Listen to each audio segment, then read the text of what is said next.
Hormones, Internal, Part 1.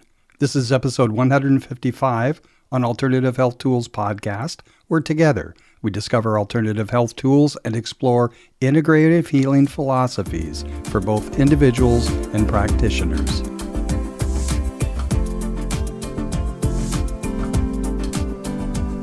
Hello, everyone. Angie, that's my name. Oh, my goodness. And Leslie are here today. And our podcast today is all about hormones and how you can conquer those babies. This is part 1. We will also have part 2. And Leslie is going to shine her genius on hormones and some tools and takeaways that you can, as a practitioner and also as a client, conquer your hormone drama. And any woman out there can understand that, especially if you're over 50. But we're seeing a lot of andropause in our clinics. So it's not just women. And it's really, I believe, stemming from this stress and this adrenal drama that we have going on in our world right now. That is a significant portion of it for everybody. But I want to actually back it up a little bit more than that and just start out with some basic understanding, because what people don't understand about our hormones is that our hormones are far more than just our sex hormones. Yep. Hormones, they are the messengers that basically control everything in our body. They control our moods. They control if you're hungry or happy or anxious or sad, or they control all that stuff. They are all the neurotransmitters or hormones. Your digestive enzymes are all pushed by hormonal interaction. Basically, every reaction in your body requires a hormone to help the cells work together. So it's a far bigger picture than what most people think about. Even taking vitamin D, which is a hormone, helps the immune system retain its cell memory for the next time you get violated by some virus or pathogen, right? And some people don't even realize that. Exactly. So, yeah. And the fact that we misnamed vitamin D and that we call it a vitamin, and so people think they want to take it as a pill, when really vitamin D is made by your skin in reaction to sunlight. You got it. That's I think vitamin D is a whole podcast in itself. It very well might be. Anyways, yeah, so it is a much broader picture than what we think of. But the good news is that we have much more control than what people also commonly think of. And one of the big places that I want to start with this is in your diet. The food that we eat has a tremendous effect on our hormones. Right. And when you look at things like dairy, for example, dairy comes from a cow that is normally pregnant, and so it is just loaded with hormones. So it's loaded with her naturally occurring hormones, meaning estrogens, progesterones, growth factors, all that stuff. It's also loaded with all the stuff that it's intended to be loaded with to turn that cute little 40-pound calf into a 1,000-pound cow, like we've talked about in the past. And that drastically affects your hormone levels. And one of the first things that I tell women who are having issues with perimenopausal problems is that getting the dairy out of their life is probably one of the most important steps that they can take. Yeah, I totally agree. Totally. Dairy and then chicken. And people are really shocked at chicken because they think chicken is healthier for them than beef. And tell them about this. Yeah, and I'm not going to get into an either or thing or one's healthier than the other. What I am going to say is that a chicken lays an egg every single day of its life. That takes a hell of a lot of estrogen. And so when you eat that chicken, that's what you're eating. And people don't realize it. And I know for myself personally, I was not a total vegetarian. I was eating chicken when I started going through that whole perimenopause thing, and I was eating dairy. I always consumed dairy. And it wasn't until I gave up those things that I was able to figure out how to conquer this whole perimenopause thing without going crazy. Yeah, and I want to add to that. It's very interesting you say that. We work with a lot of clients, and some of them have a medical diagnosis of alpha gal, and some of you may know what that is that's listening. Some of you may not, but alpha gal is, for lack of better words, a sensitivity to chicken or turkey, primarily chicken. And it's based in the Lyme family. So it's an individual that has had a positive or not so positive for Borrelia, Babesia, any of those Lyme families, and their sisters and cousins.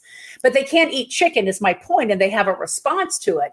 And I always am of the thought, yes, I understand that, because when you really do a lot of work with pathogens and deep dive, there's some crazy things that happen because they're in your body. But I also always say, is that also the body communicating in this case, because you have a hormone imbalance? And is it the chicken, or is it what's contained in the chicken? Is it the chicken, or is it such high levels of estrogen in this case, or hormones in it, that's really causing the body to respond? Mm-hmm. And the same thing with dairy, right? The same thing with dairy. And again, we did a nutrition podcast, and you'll get a lot more of them, but not one thing causes one thing, but not one thing fixes one thing. So you have to look at that multifaceted body that we've been given, body, mind, spirit, and also look at the multifaceted foods that are impacting you. So I totally agree with getting off dairy and chicken, especially when you're experiencing a side effect from the chicken. It could be a deeper meaning from that chicken. Yeah. Those are the first two things as far as balancing your hormones. And here again, this is one of those things that might create, some people aren't going to want to hear this one. But one of the things that I'm also going to suggest is that having excess fat on your body is a big problem, especially in the perimenopause years and after, because fat secretes an enzyme called aromatase. And aromatase actually converts other hormones into estrogen. So then you're getting that imbalance again. The closer you can get to your normal weight before you go through the whole perimenopause years, the healthier you're going to be, and the better off you're going to be when you're going through that. And the other part of that too is that one of estrogen's functions is that estrogen actually helps your body lay down more fat, because estrogen is designed to help your body move through that time of pregnancy and nursing. So you have fat that's making an enzyme that's going to give you higher, that's going to even allow you to lay down more fat. So you get into this vicious circle with all that. Great point, Leslie. When you look at face, tongue, nail, or physical observation, something I teach, when you look at that, you also will recognize that estrogen dominant individual by what we call big booty Judy. So you have a bigger lower half. And you see that a lot in African American women because they're using the estrogen type hair care, right? You're going to see that a lot in individuals that have endometriosis, because that is an estrogen dominant disease pattern. And you're just going to see it frequently. Again, it's that lower bottom to that. The pear shape. Yeah. Right. The pear shape. Pear Thank shape, you. yeah.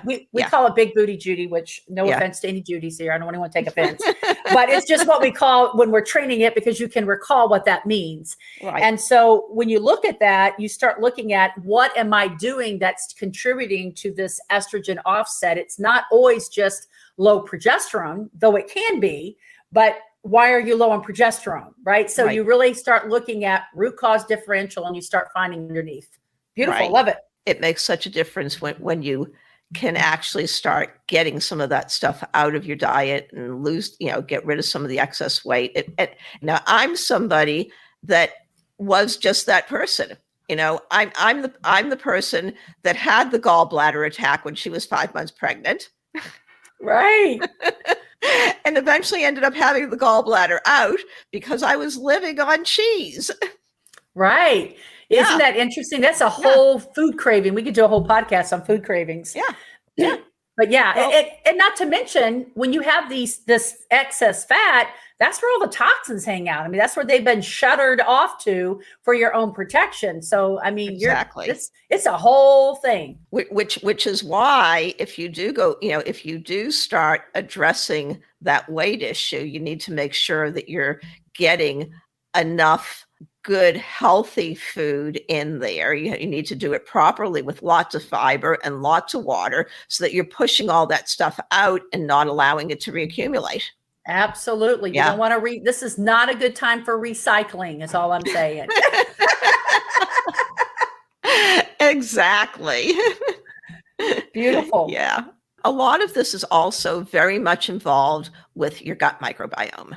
Our gut microbiome makes a lot of our hormones and a lot of our cofactors. And so it is so involved in all that stuff. And if you have a damaged gut microbiome because you have a lousy diet, or because you've been on antibiotics, or because you've been eating processed food, GMO food, junk, and too much meat, your gut microbiome is going to be off, and you're not going to be making enough of the right hormones. And guess what? Those are the people that are much more prone to anxiety, to depression, and all those kind of mental, emotional liabilities that really are just a byproduct of not having the right gut flora.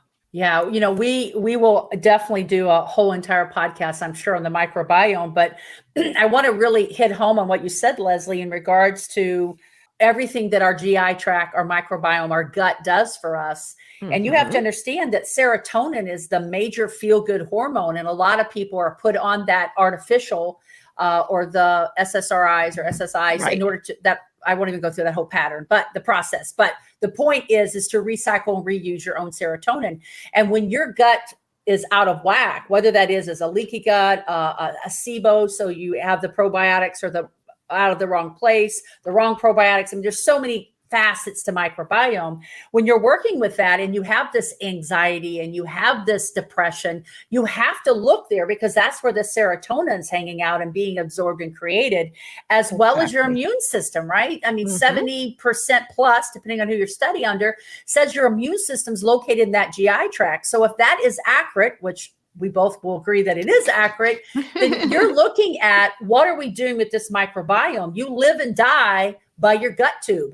Bottom line, you live and die there because so much happens there, and including your hormones. That happens too. So yeah, excellent point. I love it. Excellent point. Back to what we talked about on one of the other shows about our stress levels. Well, our stress levels cause cortisol to increase. Yes. And there again, cortisol is, guess what, a hormone. So we wanted to try and divide this into internal and external, but there's so much overlap between all that, because it's about the life that you're leading and why are you so stressed and what can you do to relieve that stress that'll help bring those cortisol levels down so that your food can digest properly, so that you're not just taking all that food that you're eating and just turning it straight into fat, because that's what happens essentially if you eat when your cortisol levels are high, is you just shunt everything. Your body, and you know this, Angie, your body is basically the hunter-gatherer cave dweller that's trying to get away from the bear. But, that stress is really between your ears. There's no bear chasing you anymore. Oh, yes. Yeah.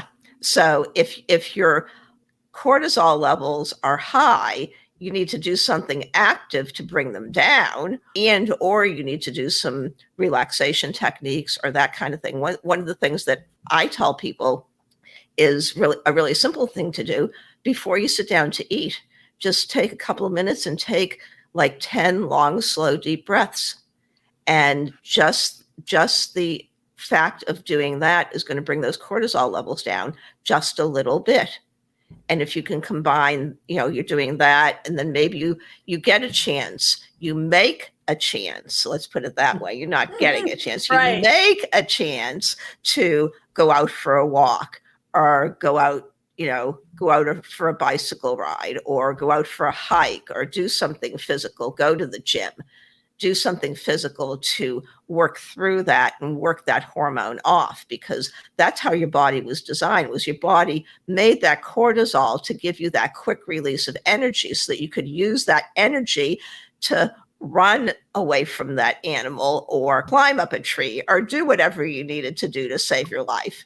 Well, if you're not doing that anymore because that stress is just between your ears, you got to find another way to get rid of it. Right. And that turns into metabolic syndrome. We're not talking about metabolic, but that's exactly what it turns into. It's totally all related. Right. And so basically what we're saying here, and Leslie's definitely reiterating it over and over, is that you're not going to fix a hormone issue by putting pellets in your backside. There, I probably just offended someone. But the pellet therapy is all over the place. They do a blood test, which again, I believe in urine or saliva for accurate hormone testing, not blood. And then they're putting compounded products in you. Yes. Right. And an interesting thing about the whole hormone testing thing is that I will challenge the validity of that hormone test for one reason, and especially during perimenopause, because perimenopause it's well documented that your hormones vary drastically sometimes in as little as 2 or 3 hours. That's why you have hot flashes, because you've had a hormone surge. So get this, you go in, you have a blood test at a finite time, and then 3 hours later, your hormones are completely different. And you expect that blood test that you had, it's basically like a snapshot. Mm-hmm. That blood test that you had is not going to tell you any accurate information about what your hormones are doing overall. It's just going to give you a snapshot in time. Yeah. And that's a very good point. Because if we wrap this up with you understanding that anytime you're doing some type of hormone test, again, I'm urine or saliva, that's all I've ever used in my practice. When you're doing that, you're also doing the 4 cortisols, the 4 times of cortisols, because you want to measure those in relationship, and you're doing the progesterone, and you're doing the 3 estrogens, and you're doing testosterone, and you're doing DHEA. Why do we say that? Is because you have to think a cascade. So let's say you're starting at the top of the hill, and one, you have to have digested fat, cholesterol to support this whole pattern. So the no fat, low fat diet is insane. It doesn't work. There's a quality of fat that you need and a digestive ability. But let's just talk about going down the cascade, and it gets to the progesterone, which is made from the pregnenolone, which is this whole process down. You get to the progesterone, and then you have the progesterone steal is what we call it. And that's what Leslie's talking about. Yeah. The stress, because then it drops to the adrenals, and either the adrenals are grabbing it for the cortisol, right? The bear's coming, or it's shunting it to DHEA because you have inflammation and pain and other areas. And then it keeps cascading down. And before long, your progesterone and your estrogen is out of balance. The ratio's not there. You've aromatazing into testosterone. Now you're heavy in testosterone. You're getting, chin hairs. I mean, all this started from, did you eat proper food for the body? Did you digest it? Was your microbiome up to par? And what do we need to bring balance to it?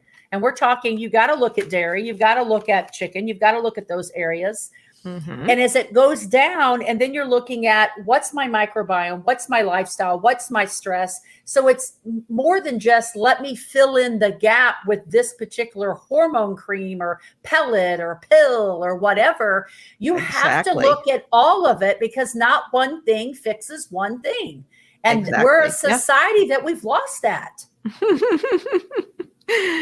And that's the whole point of what we're doing this program for, and just the whole idea of getting back to looking at the bigger picture. Because it's really not alternative health. It's time for us to get back to basics. We need to back ourselves back down the dirt road and start at the beginning and go, let's all breathe. Oh, wait, we don't even breathe, which now creates a cascade, right, of stress, and really challenging ourselves to look at not one thing fixes one thing, because we're not one thing, and finding that practitioner or stepping into your genius and understanding that this is a multifaceted situation. And so when we look at the internal aspect of the hormones, we're looking at what is the nutrition, what are we putting in, and how is the body responding to it to get our outcome. Exactly. Beautiful. Yeah. Another thing that I would like to put a little bit more attention to is the things that we could be eating that are going to help. Beautiful. And one thing I will say, and again, we go into, there's always controversy around everything, soy. Yes. Now, soy is Fermented. actually a very beneficial product for us because it actually helps with our estrogen levels. What we now know about estrogen is that we actually have two kinds of estrogen receptors. And this is information that is even newer to me. I didn't realize this part of it until just recently. You know, I knew that soy was good for us, but I thought it was a different mechanism than this. But we actually have two different kinds of estrogen receptors. And the estrogen receptors that are more for the phytoestrogens, meaning your soy, meaning your flax, meaning the flavones that are in your vegetables, all that stuff actually helps mitigate the estrogen that is the stronger estrogen that dominates our systems. So the more of that kind of stuff that we can get into our bodies, the better off we are. If you're eating soy, it has to be organic, because otherwise it's likely GMO. And if it's GMO, then they're using glyphosate and all kinds of crap on it. And you don't want that, because that's just going to go the other direction with your gut microbiome. Absolutely. So I love this point, and I love this point. Let me tell you why. Because I have fought this battle right with you, Leslie, on the fact that soy is not our enemy. No. So soy became our enemy whenever soy milk was replacing dairy, and dairy industry as a whole had a campaign against soy because it was taking the shelf space. Right. At that same time, we had individuals saying, I don't want meat products. So they were eating soy everything. And we have to step back and go, that soy burger and that soy hot dog and that soy everything, was it truly the soy, or was it all the lab created additives? So you'll eat that soy hot dog and that soy burger and that soy everything, right? So as a country, we had this huge shift into soy milk everything, and this huge shift into soy imitation everything, and a campaign with propaganda funding all that, saying soy is horrible. Right. But what I find interesting, though, if you heard Leslie say, flax seeds also are estrogen heavy. And we know this when we are working with essential fatty acids for some hormonal balancing. You use flaxseed oil at certain part of the month, and you use evening primrose oil at another 15 days of the month, because evening primrose is heavy in progesterone.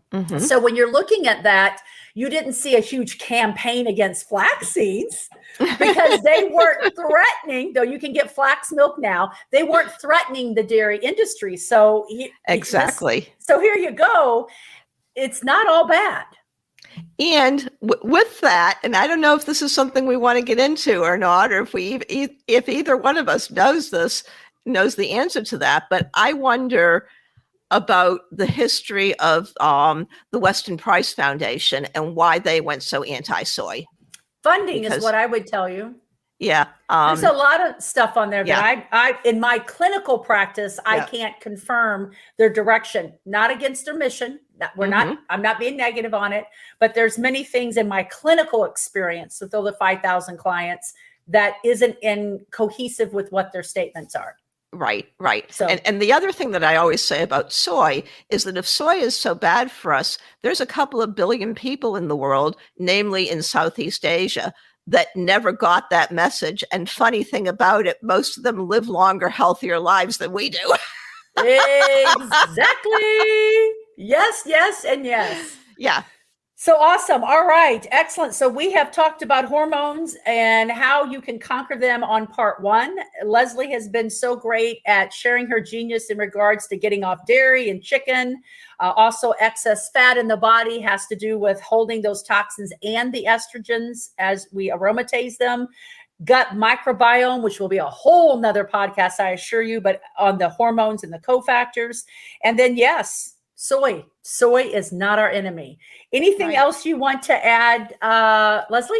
You know, one thing I'm just noticing is that we haven't been bringing it back to the fact, just totally advertising here, that you can find Angie's information in the show notes, and you can find my information in the show notes. Yes, that's a good Yeah. point. See, we get so excited on serving, we forget. Oh, by the way. It took us 3 times to remember this. Exactly. So perfect. All right. So we encourage you to watch or listen to part 2 of the hormones and how you can conquer them, which will be on the next podcast. So until we get to see you or you hear us again, we appreciate you showing up. We're having lots of fun, empowering and equipping you. And until then, God bless and make it an epic day.